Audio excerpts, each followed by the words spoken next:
Le président de l'Assemblée nationale, Isidore Mvouba, a reçu le 1er août à Brazzaville l'ambassadrice de France au Congo, Claire Bodoni. Au centre de leur échange, la mise en œuvre des conclusions issues de la 50e Assemblée parlementaire de la francophonie, où il a pris part du 9 au 14 juillet à Paris en France. Ces deux personnalités ont planché sur les prochaines étapes de travail afin de peaufiner les relations parlementaires entre les deux pays. J'ai souhaité pouvoir comme on dit en mauvais français, débriefer de cette réunion pour savoir quelles étaient les étapes maintenant du travail suivant les entretiens qu'il avait eus avec la présidente de l'Assemblée nationale, Madame Yaël Braun-Pivet.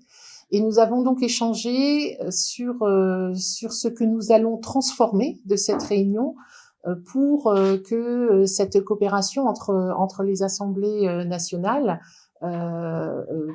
pouvait apporter à nos deux pays. Donc ça a été le premier sujet.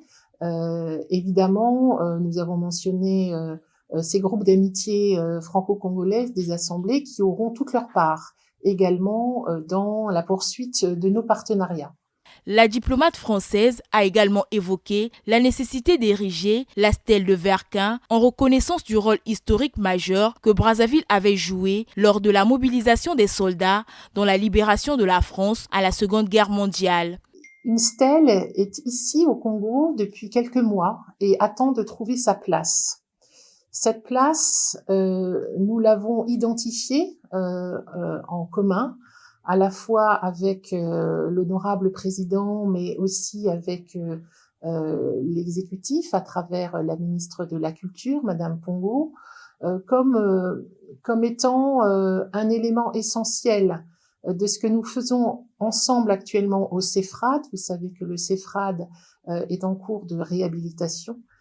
Et donc nous avons discuté à la fois de l'emplacement de cette stèle au lieu du CEFRAD. À travers ces échanges continus, le Congo et la France entendent renforcer leur coopération pour le bien-être des deux peuples.